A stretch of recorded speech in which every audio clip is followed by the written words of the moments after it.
Is the new Mercedes EQA the best all-round electric car you can buy? Well, in this video you're going to find out, as I'm going to talk you through the design, the interior, the practicality, the range and the price to see how it stacks up against its competitors.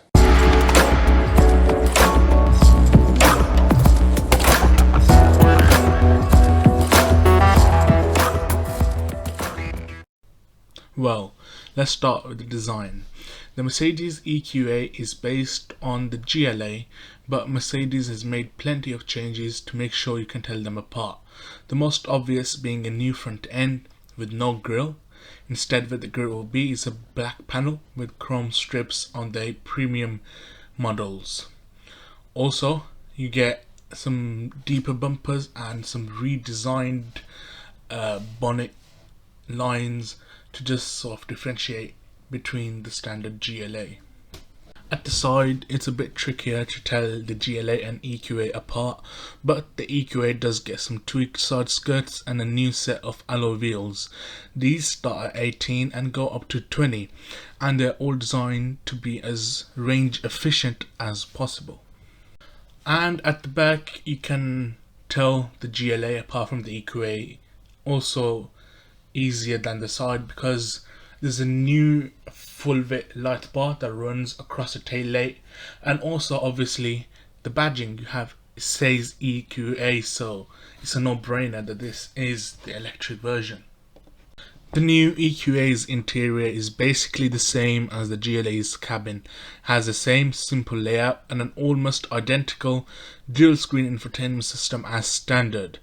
And as standard you get two 7-inch screens, and they do look a bit cheap and nasty. However, all but the entry-level model do get the larger 10-inch displays that are much nicer. And as for the infotainment system itself, well, it has some EQ specific graphics and detailing to just differentiate it from the standard GLA's infotainment. And as the EQA is an electric car, so fittingly you can get the seats made of trim that's made from recycled plastic bottles, which is very good. Currently you can only get the EQA with one choice of motor and battery. This is called the EQA 250, and it comes with a single electric motor with 190 horsepower and 375 Newton meters of torque. This lives under the bonnet and drives the front wheels. It will accelerate from 0 to 60 in 8.9 seconds, which is about the same as a regular GLA with a petrol engine.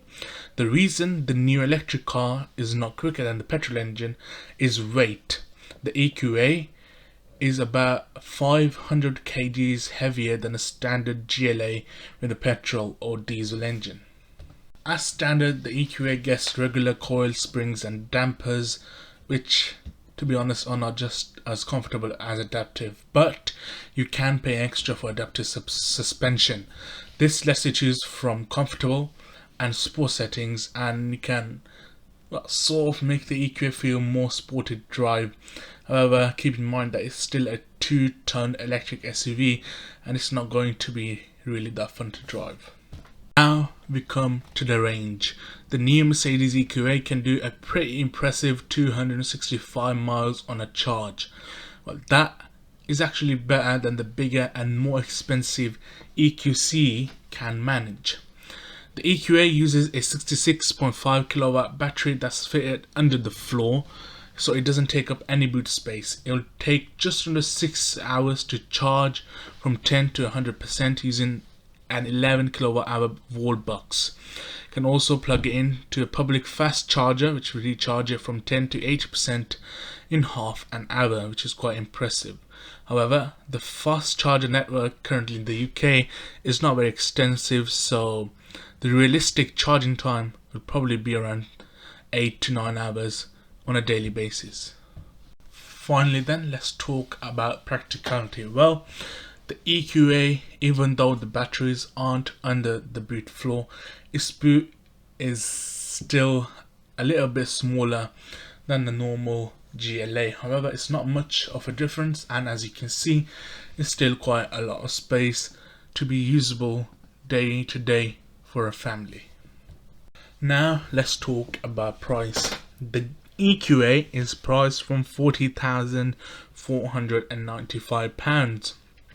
Now this is for the single motor car talked about here, but Mercedes is planning on a 4-wheel drive version with more power, and that will definitely be more expensive. So for right now, the EQA is cheaper than the Volvo XC40 electric, which is priced from £53,000.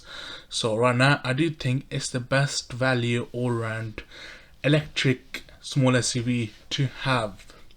Thank you for watching. Don't forget to like, subscribe and share. See you next week. Goodbye.